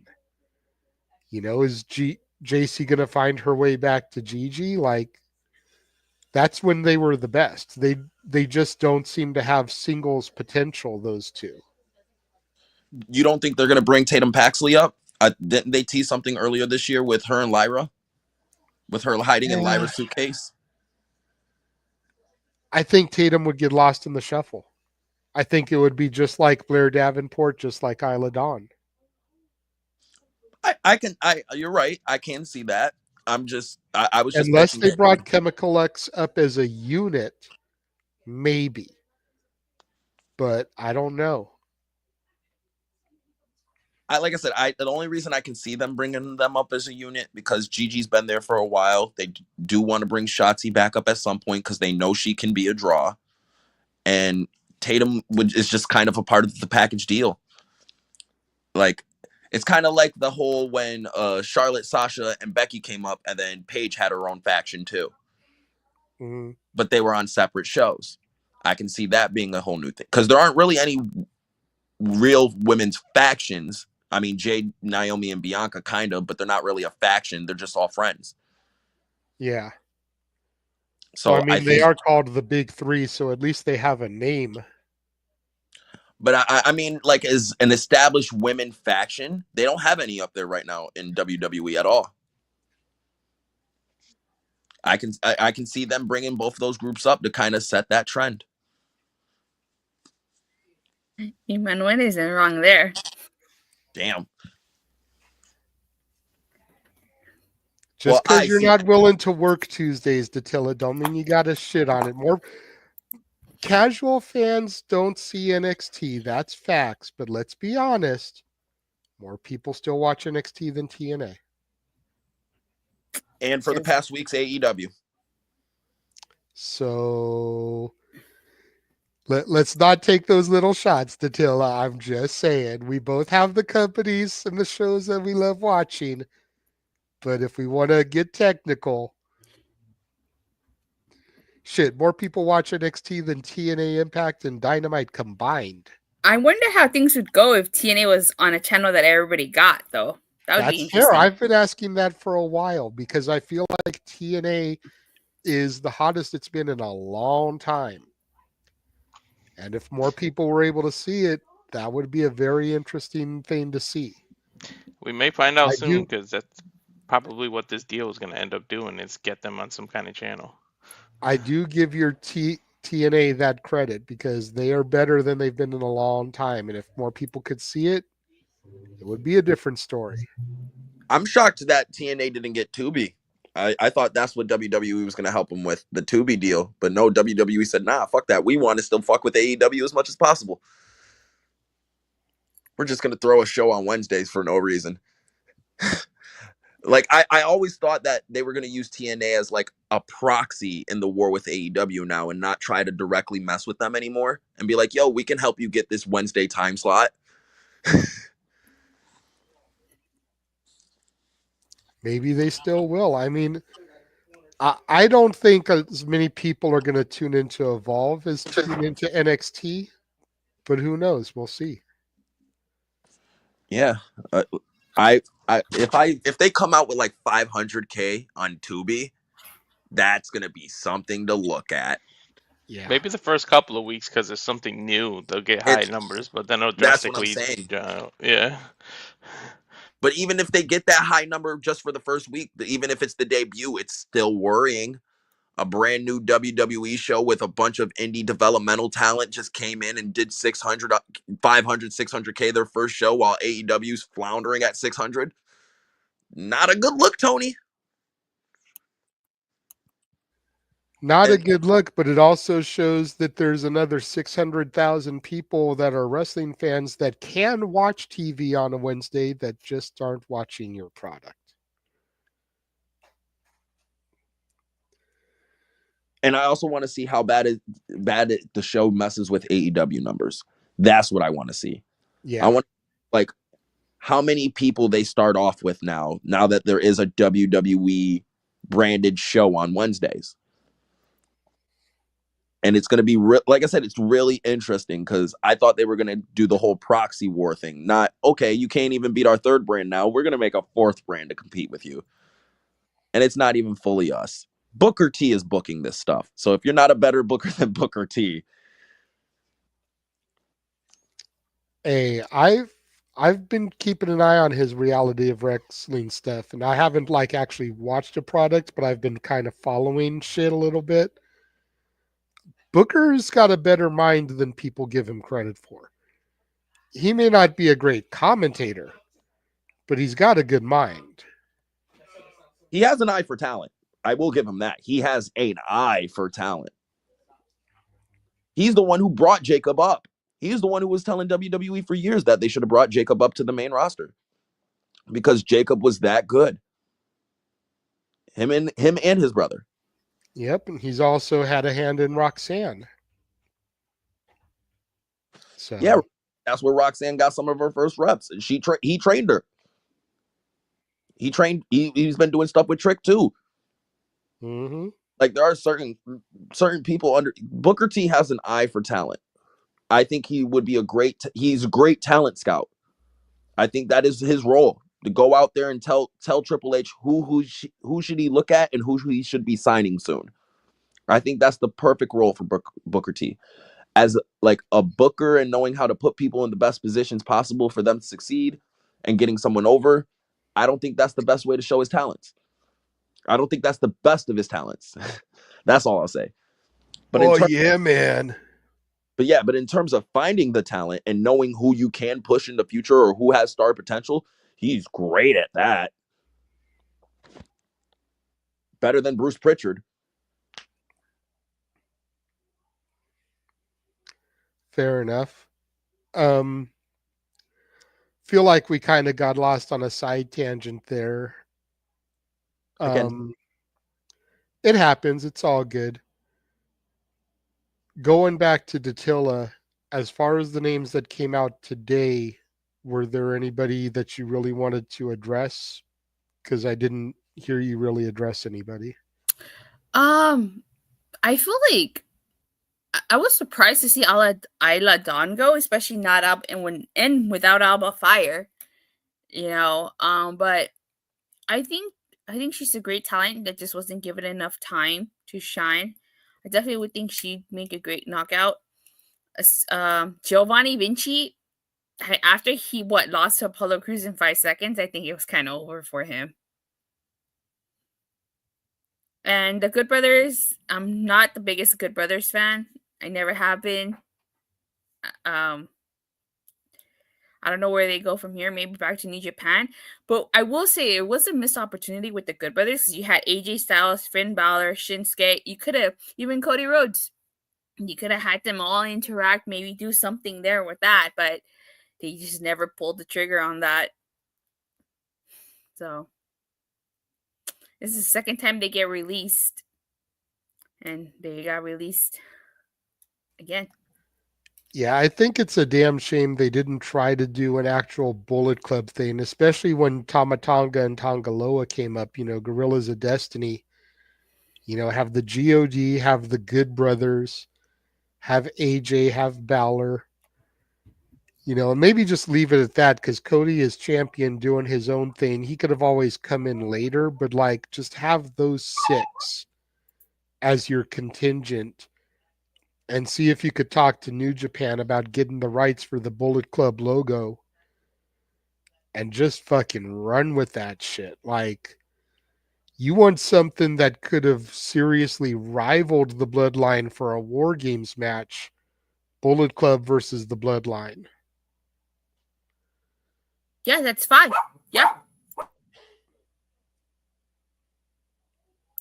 Yeah, I don't know why they never did that. They teased it a couple of times with Balor, AJ Styles, and the Good Brothers. It just never amounted to anything. But if one thing we have learned over the last couple of years is that there is life outside of WWE. People go, they build up their stock, and they may or may not come back. But it's not the end of the road for some people unless they choose to make it the end of the road for themselves. But I think everyone's going to be fine. And this is why I don't understand why I get that, most people don't like AEW, but you shouldn't wish it to fail. Wrestlers need alternatives. They need other places to work. So I think everybody's going to be okay. Yeah, to my knowledge, nobody really wants AEW to fail. They just want them to get their shit together. And a point I made in the spaces a while back, and it's actually kind of what got a lot of the controversy that got going started, was I said that sometimes a company has to completely fall in order for it to be restructured and rebuilt from the ground up. And unfortunately, AEW has had so many problems that it seems like it just needs to be like a hotel in Vegas and be imploded so that it can be rebuilt. Go ahead. To your point, I guess TNA is a good example of that. I mean, TNA almost, I guess you can say almost went out of business had it not been for Anthem, but it literally took them years for them to restructure and undo all the damage that Dixie Carter did to where they are now. I just want to say, JJ, you're so condescending when you say bad things about AEW. How dare you? Shut up, DJ. No, but now that Datilla's on the show and her being one of the primary TNA people, and since her co-host / producer man last night was horrible when it comes to the comments. I told him he's a Padawan again. I heard, he brought my comment up for like 30, less than 30 seconds and took it right down. So I want to get your thought on something I mentioned last night. I feel like TNA is now a more desirable option for people than it ever has been in the past because of the partnership that they have with WWE and TNA. Any of these talents that go to TNA, whether it's the Good Brothers going back to the tag division or AOP, whether it's Isla Dawn or Blair Davenport or Sonya Deville going to the Knockouts division, whatever, it gives them an opportunity to kind of reinvent themselves like Dana Brooke, Ash by Elegance has done. And then maybe there can be a way for them to come back home to WWE since there's this partnership. Because WWE is going to have eyes on the TNA product to see who they want to bring to NXT, who they want to have in the Royal Rumble. There's talk and gossip going around. And granted, it was posted by a bullshit page, but it kind of posed the what if. What if Jey Uso throws everybody for a swerve and challenges Joe Hendry at WrestleMania? Could you just imagine the two entrances those guys would have in WrestleMania? Seriously, forget about the match for a second. But working with TNA kind of gives them the opportunity, like, hey, if we go here, if we can get ourselves over, if we can rebuild ourselves, maybe we can come back home.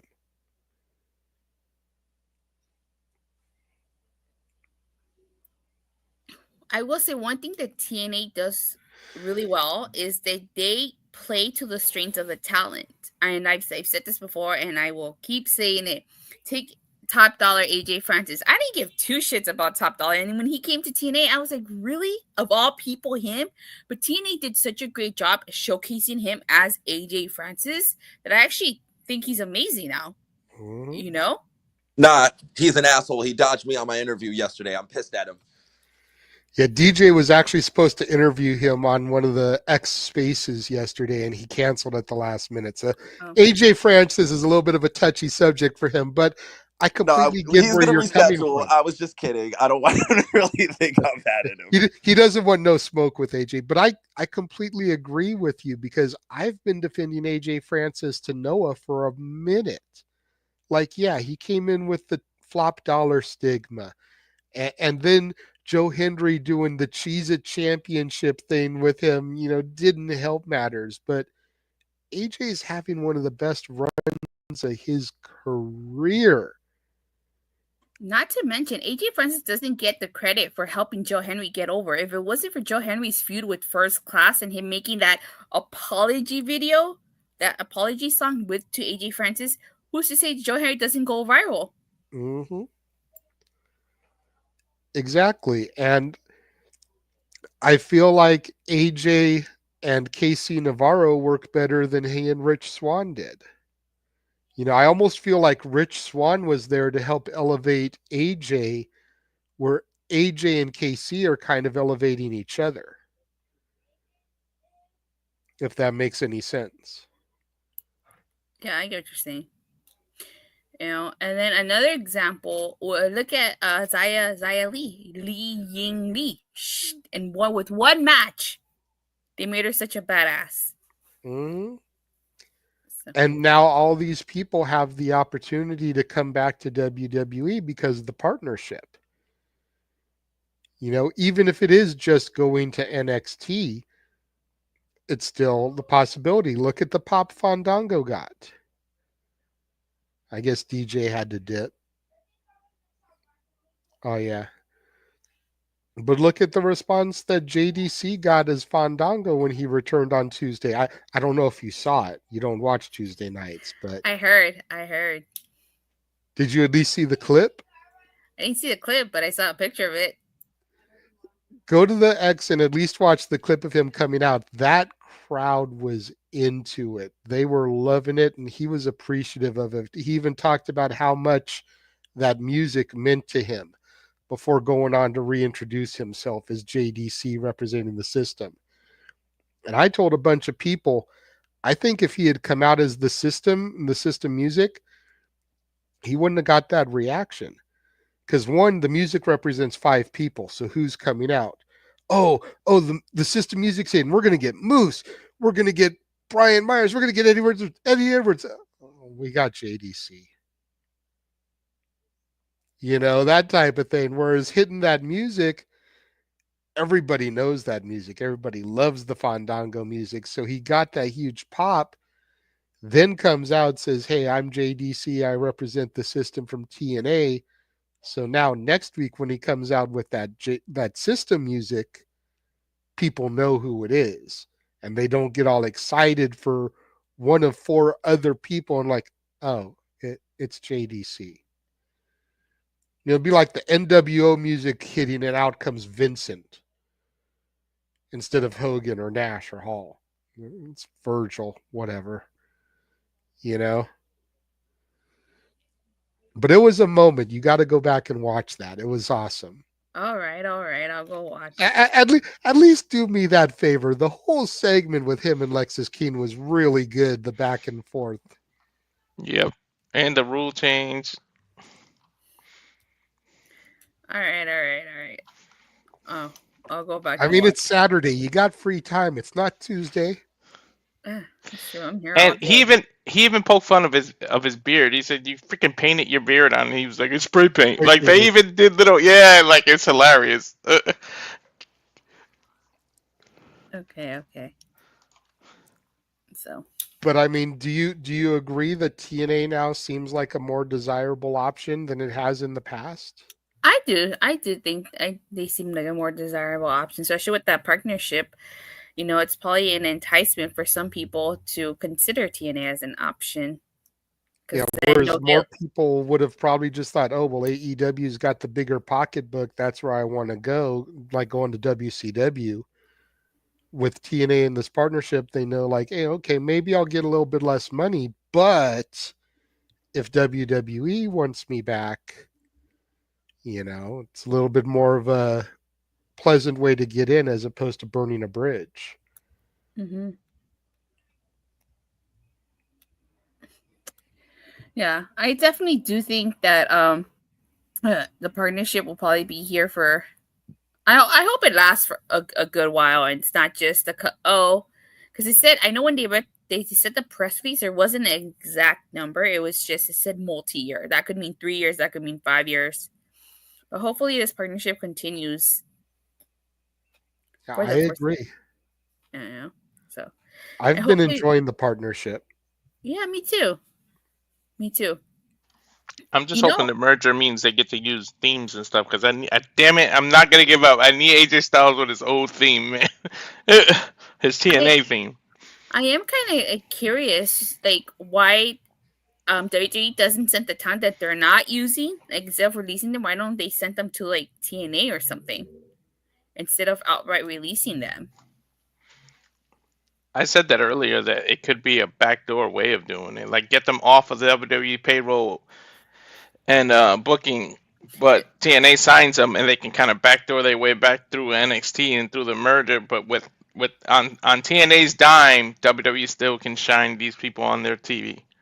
Because they have Explosion, and one of my biggest complaints about Explosion is that they don't really utilize it. Yeah, you get one match. Sometimes I like it when it's 2 matches.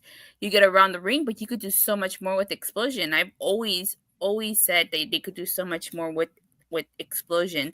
Like, they could showcase a lot of talent out there that, maybe talent that's not ready for TV, or talent, or, from NXT or from the indies.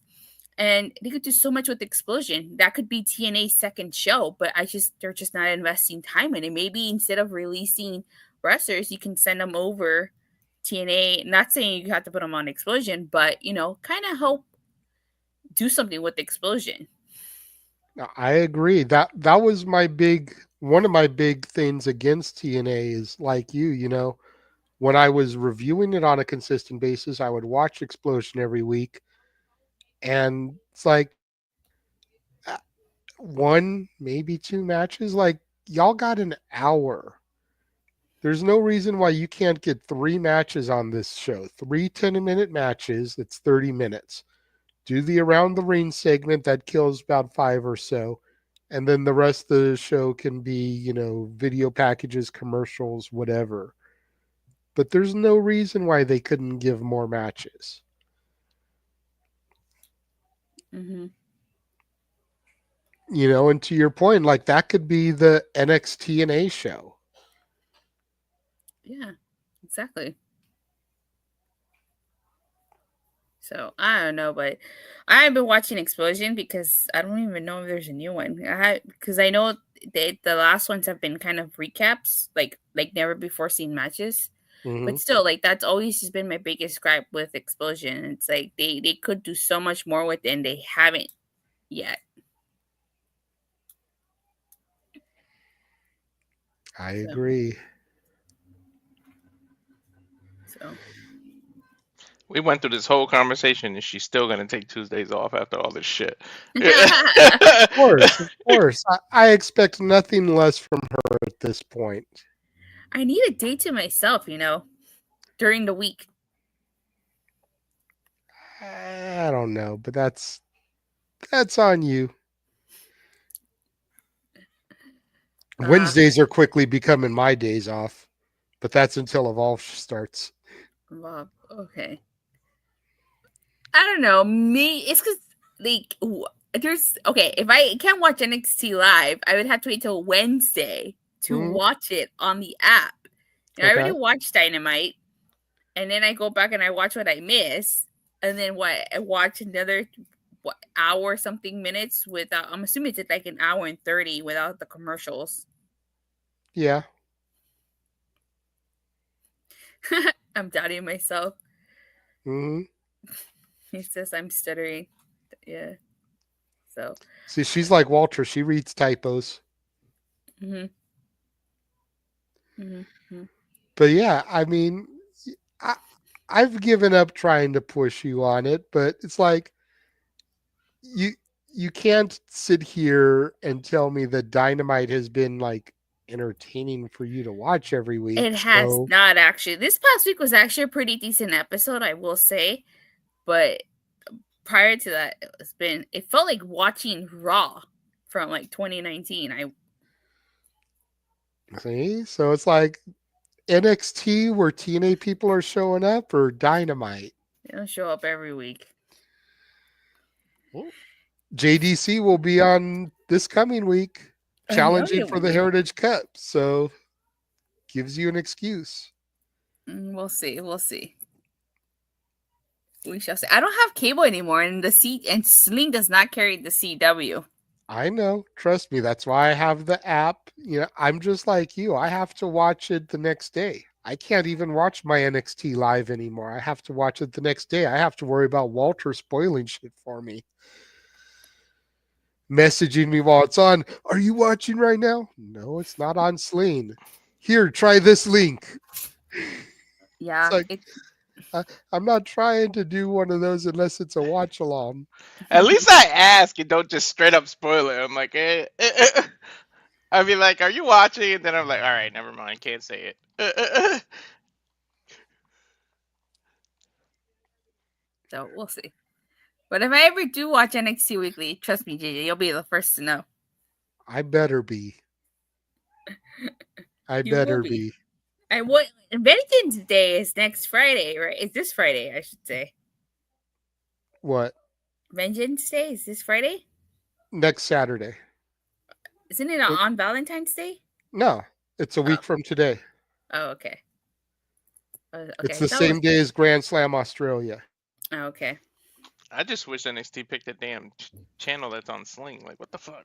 Like, why you gotta go to CW? Because CW is like a TV channel. I know. I just wish, like, maybe the USA SmackDown deal would have been SmackDown and NXT both on USA. Like, give me something I can watch live.